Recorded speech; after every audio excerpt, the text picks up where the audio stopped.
नमस्कार विद्यार्थी मित्रांनो, अभ्यास मित्र परिवारामध्ये तुम्हा सर्वांचं स्वागत आहे. मित्रांनो, आज आपण 7 जून रोजीचं करंट अफेअर्स इथं अभ्यासणार आहोत. या लेक्चरमध्ये 5 असे क्वेश्चन आहे जे तुम्हाला डायरेक्ट एक्झाम मध्ये विचारले जाऊ शकतात. 100% सांगतो मित्रांनो, 5 क्वेश्चन असे की ते कोणत्या ना कोणत्या एक्झाम मध्ये विचारले जाऊ शकतात. आपण जर बघितलं तर जून मध्ये जेवढे काही आपण सेशन घेतले त्यातलं मोस्ट इम्पॉर्टंट सेशन आहे 7 जून रोजीचं हे सेशन. मग सुरू करूया आजच्या सेशनला. जून 2025 मध्ये दक्षिण कोरियाचे नवीन राष्ट्रपती जे आहे म्हणून कुणाची नियुक्ती करण्यात आलेली आहे. दक्षिण कोरियाचे नवीन राष्ट्रपती बनलेले ली जे मियांग. आपण जर बघितलं तर दक्षिण कोरियाच्या डेमोक्रॅटिक पक्षाचे ते आहे, डेमोक्रॅटिक पक्ष. आपण जर बघितलं तर 3 जून रोजी निवडणूक झाली होती आणि त्यांना जवळपास 49.42% मतं मिळाली. अनेक उमेदवार उभे होते. मग आपण जर बघितलं ली जे मियांग यांना सगळ्यात जास्त मतं मिळाली, ती म्हणजे 49.42, आणि यांचा इथे विजय झालेला आहे. पुढे जाऊया. जून 2025 मध्ये राजस्थानातील कोणत्या पाणथळ स्थळांचा रामसर स्थळांच्या यादीमध्ये समावेश करण्यात आलेला आहे? तर हा झाला मोस्ट इम्पॉर्टंट क्वेश्चन. रामसर स्थळांची संख्या जर आपण बघितली तर मित्रांनो ती होती 89. तिच्यामध्ये आता 2 स्थळं वाढलेली आहे, ती झालेली आहे 91. ती 2 स्थळं वाढलेली आहे खिचन फलोदी मधलं, फलोदी या ठिकाणचं खिचन नावाचं स्थळ, आणि मेनार उदयपूर मधील एक स्थळ. तर राजस्थान मधली ही दोन्ही स्थळं आहे. ठीक आहे. टोटल स्थळांची संख्या जी आहे ती 91 वर पोहोचलेली आहे. मग आयोग तुम्हाला क्वेश्चन विचारेल की जून 2025 मध्ये रामसर स्थळांची संख्या किती झाली? तर ती झाली 91. तुम्हाला असं विचारेल मे 2025 अखेर पर्यंत रामसर स्थळांची संख्या किती होती? तर ती होती 89. प्रश्न कसा विचारला जातो त्यावरून तुमचं उत्तर जे आहे ते ठरणार आहे. पुढे जाऊया. खिचन आणि मेनार ही दोन्ही रामसर स्थळ राजस्थान मधील. लक्षात ठेवा, राजस्थान मधील रामसर स्थळांची संख्या जी आहे ती 4 वर जाऊन पोहोचलेली आहे. केवलादेव राष्ट्रीय उद्यान आणि त्याचबरोबर जर आपण बघितलं तर ऑलरेडी एक सांबर सरोवर, तर यांना रामसर स्थळांचा दर्जा जो आहे तर तो मिळालेला आहे. आता खिचन आणि मेनार ही सुद्धा रामसर स्थळ जी आहे ती बनलेली आहे. रामसर नावाचा एक करार करण्यात आला होता इराणमध्ये, ते ठिकाण आहे रामसर. मग आपण जर बघितलं तर जी दलदलयुक्त भूमी आहे, मार्शलँड जे आहे, तर त्यांना वाचवण्यासाठी हा करार करण्यात आला होता. या करारानुसार भारतामध्ये 91 काय आहे? रामसर स्थळ आहे. सगळ्यात जास्त रामसर स्थळांची संख्या तामिळनाडूमध्ये आहे. महाराष्ट्रामध्ये 3 आहे, ठाणे खाडी, नांदूर मधमेश्वर आणि लोणारचं सरोवर. राजस्थानमध्ये ही 2 ठिकाणं. आता राजस्थानमध्ये टोटल 4 ठिकाणं झालेली आहेत. केवलादेव राष्ट्रीय उद्यान जर बघितलं तर 1981 मध्ये त्याला रामसर स्थळाचा दर्जा मिळाला होता. सांबर सरोवर आपल्या देशांतर्गत भागातील किनारपट्टी वगळता अंतर्गत भागातील सर्वात मोठं खाऱ्या पाण्याचं सरोवर आहे सांबर सरोवर. तर याला सुद्धा पाणथळ स्थळाचा दर्जा जो आहे तो मिळालेला आहे. राजस्थानमध्ये टोटल संख्या किती झालेली? ते 4. हा सुद्धा क्वेश्चन खूप वेळा विचारण्यात आलेला आहे. आयोगाचा तुम्ही PYQ समजू शकता. कोणती एक्झाम असू द्या, सरळ सेवा ते राज्य सेवा, आपण जर बघितलं तर हा क्वेश्चन तुम्हाला निश्चितच बघायला मिळतो. मग आपण जर बघितलं तर जागतिक पर्यावरण दिन कधी साजरा करण्यात येतो? तर 5 जूनला जागतिक पर्यावरण दिन जो आहे तो सेलिब्रेट करण्यात येतो. मग आपल्याला याच्यामध्ये अजून डीप मध्ये जाऊन याची थीम विचारली जाऊ शकते. बीट प्लास्टिक पोल्युशन अशी यावर्षीची थीम आहे, पाठच करून ठेवायची. Bit plastic pollution. 5 जून हा जो दिवस आहे जागतिक पर्यावरण दिन म्हणून सेलिब्रेट करण्यात येतो. 1972 मध्ये स्टॉकहोम परिषदेदरम्यान स्टॉकहोम परिषद जी आहे ती सुरू झाली होती. आणि आपण जर बघितलं तर 1973 मध्ये पहिल्यांदा 5 जून 1972 ला स्टॉकहोम परिषद सुरू झाली आणि 1973 पासून आपण काय करतो तर पर्यावरण दिन जो आहे तो सेलिब्रेट करतो. जून 2025 मध्ये संरक्षण संपदा महासंचालक डायरेक्टरेट जनरल डिफेन्स इस्टेट म्हणून कोणाची नियुक्ती करण्यात आलेली आहे? तर आपण जर बघितलं मित्रांनो तर शैलेंद्रनाथ गुप्ता जे आहे तर ते बनलेले आहे DGDE चे काय नवीन महासंचालक. संरक्षण संपदेचे नवीन महासंचालक कोण बनलेले आहे? तर शैलेंद्रनाथ गुप्ता. नाव लक्षात ठेवायचे. आता ही DGDE नावाची संस्था काय करते तर संरक्षण विभागाची जी काही जमीन आहे देशातील तर तिचं व्यवस्थापन आणि देखभाल करण्याचं काम जे आहे तर ही DGDE काय करते नावाची संस्थाच आपण म्हणूया. संरक्षण संपदा शॉर्टकट मध्ये म्हटलं तर डायरेक्टरेट जनरल डिफेन्स इस्टेट हे काम करत असते. मग बघा हा एक अजून एक मोस्ट इम्पॉर्टंट क्वेश्चन आपल्याला इथं बघायला मिळतो. आपल्या देशामध्ये संरक्षण विभागाचे जे काही 6 कमांड त्याची जमीन 38 संरक्षण संचालनालय त्याची जमीन, 38 संरक्षण विषयक संचालनालय विभाग याची जमीन आणि 61 छावणी मंडळाच्या जमिनीचं व्यवस्थापन आणि देखभाल करण्याचं काम कोण करते, तर DGDE संस्था करते, जिचे नवीन महासंचालक बनले शैलेंद्रनाथ गुप्ता. पुढे जाऊया.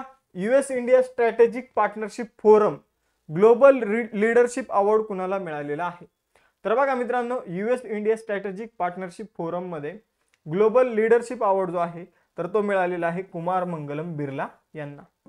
पर्याय क्रमांक 4 आपलं उत्तर असेल. तर बघा, आदित्य बिर्ला ग्रुपचे अध्यक्ष कुमार मंगलम बिर्ला यांना 2 जून 2025 रोजी वॉशिंग्टन DC अमेरिका येथे जे काही वार्षिक परिषद झालेली आहे US इंडिया स्ट्रॅटेजिक पार्टनरशिप फोरमची, तर त्यामध्ये ग्लोबल लीडरशिप अवॉर्डने त्यांना सन्मानित करण्यात आलेला आहे. भारत आणि अमेरिकेचे संबंध मजबूत करण्यामध्ये त्यांचा मेन रोल असल्यामुळं आपण जर बघितलं तर त्यांच्या भूमिकेमुळे त्यांना हा अवॉर्ड देण्यात आलेला आहे. पुढे जाऊया. लेझर शस्त्र प्रणाली वापरून शत्रूचे ड्रोन यशस्वीरित्या पाडणारा जगातील पहिला देश कोणता आहे. Again most important question. मी म्हटलं ना, आजचं लेक्चर जे आहे ते खूपच इम्पॉर्टंट आहे. मग आपण जर बघितलं तर पहिल्यांदा लेझरचा वापर करून शत्रूचे ड्रोन पाडणारा देश आहे इस्रायल. इस्रायलची जी काही संरक्षण प्रणाली आहे तर तिला आपण म्हणतो आयर्न डोम, तर या लेझर प्रणालीला आपण म्हणणार आहे आयर्न बीम. काय? Iron beam.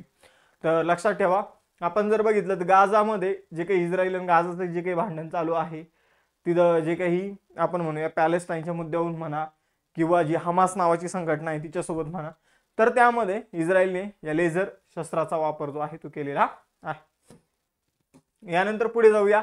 इस्रायल अशा खंडातच येतो. येरुशलेम जी आहे ती राजधानी आहे. इस्रायल शेकेल हे तिथले चलन आहे. बेंजामिन नेतन्याहू पंतप्रधान आहे. आपण जर बघितलं तर राष्ट्रपती आहे इसहाक होंग,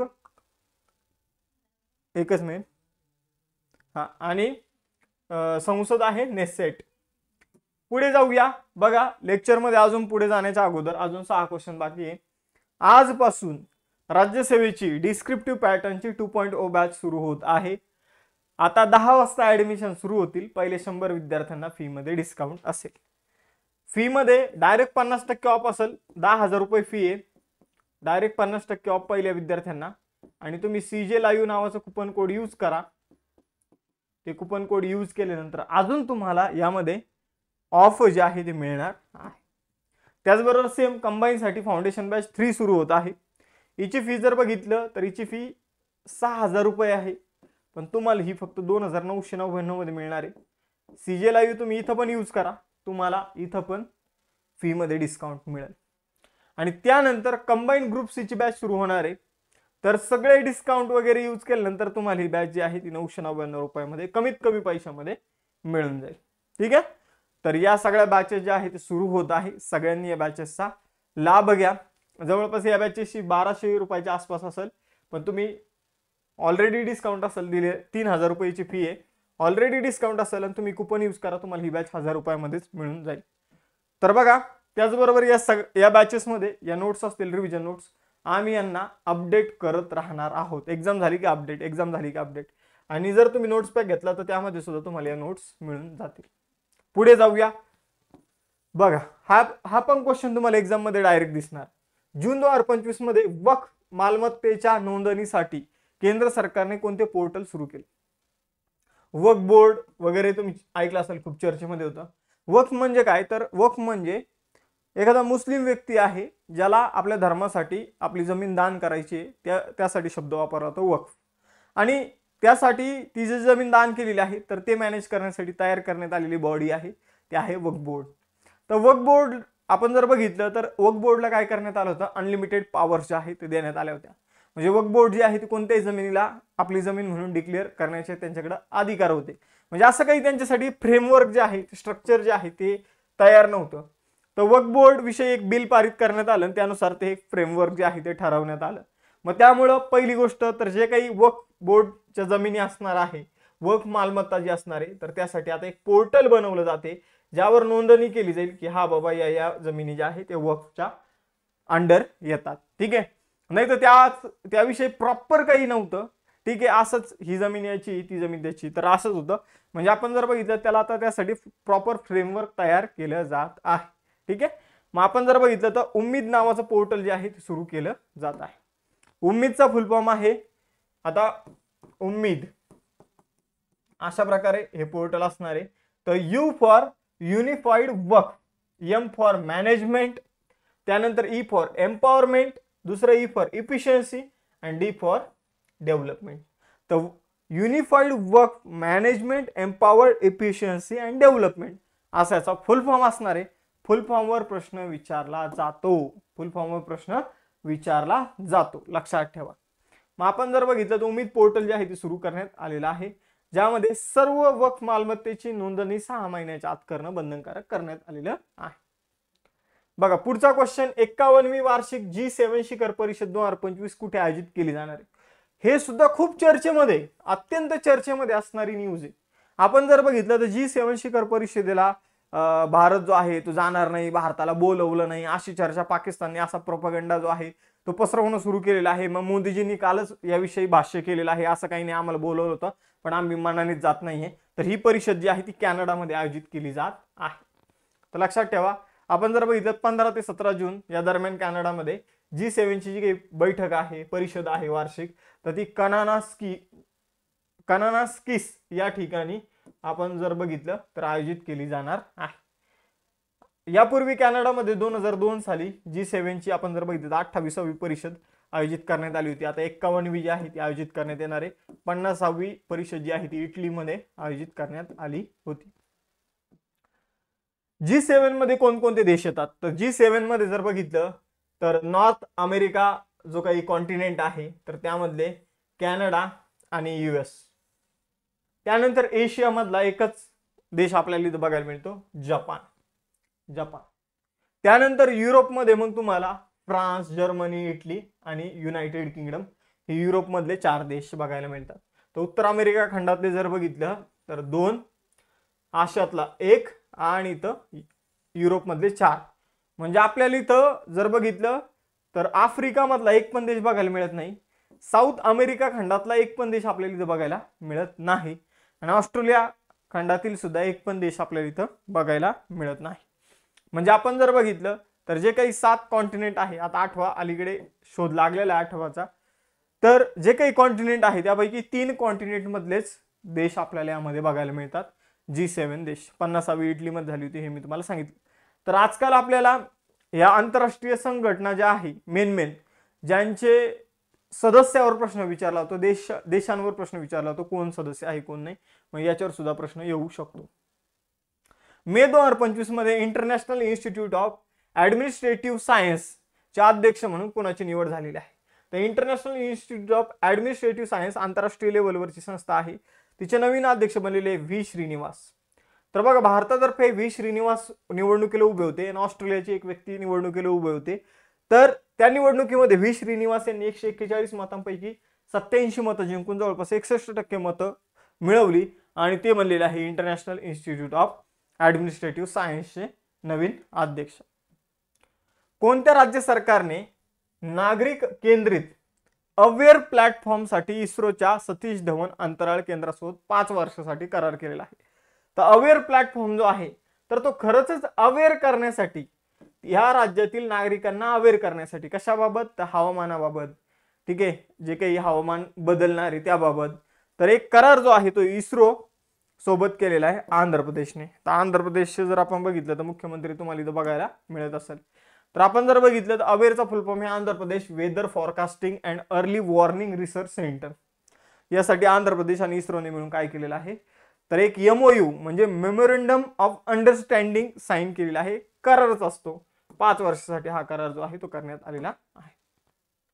या कराराचा मुख्य उद्देश कृषी, हवामान अंदाज, आपत्ती व्यवस्थापन, शहरी नियोजन, सार्वजनिक सुरक्षा अशा क्षेत्रामध्ये इस्रोकडून मदत घेणं आणि लोकांपर्यंत पोहोचवणं हा याचा उद्देश आहे. इस्रोची स्थापना 15 ऑगस्ट 1969 मध्ये झालेली आहे. विक्रम साराभाई संस्थापक आहे. बेंगळूर कर्नाटक मध्ये मुख्यालय आहे. व्ही नारायणन 11वे अध्यक्ष आहे. पुढचा क्वेश्चन, जून 2025 मध्ये डॉइश बँक ऑफ इंडियाचे मुख्य कार्यकारी अधिकारी म्हणून कुणाची नियुक्ती करण्यात आली? तर आपण जर बघितलं मित्रांनो तर जी काही डॉइश बँक ऑफ इंडिया जे आहे तर रजनीश कुमार जे आहे तिचे नवीन CEO बनलेले आहे.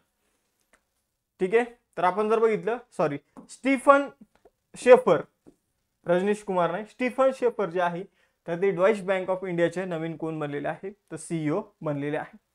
बघा मित्रांनो, अत्यंत महत्त्वाची बँक आहे डॉइश बँक ऑफ इंडिया. परकीय बँकांमध्ये याचा समावेश होतो. जर्मनी स्थित बँक आहे.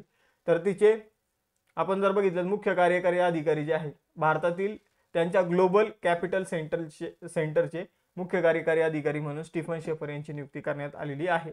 डॉइश इंडियाची स्थापना जी आहे तर ती 2005 मध्ये करण्यात आली होती. ओके, पुढे जाऊया. 2026 ते 2028 या कालावधीसाठी संयुक्त राष्ट्राच्या आर्थिक आणि सामाजिक परिषदेचे म्हणजे युनायटेड नेशन इकॉनॉमी, आपण जर बघितलं तर आर्थिक म्हणजे इकॉनॉमिक अँड सोशल कॉन्फरन्स सदस्य म्हणून कोणाची निवड झालेली ते भारताची United nation economic and social conference सदस्य म्हणून झालेले आहे. युनायटेड नेशनच्या मेन जर आपण बघितलं तर 6 महत्वाच्या संस्था आहे. या 6 पैकी एक आहे इकोसोक, आपण याला म्हणू शकतो, तो United nation economic and social conference. तर बघा मित्रांनो, हिचा भारत सदस्य असणार आहे 2026 ते 2028 पर्यंत, लक्षात ठेवायचं आहे. अत्यंत महत्वाची न्यूज आहे.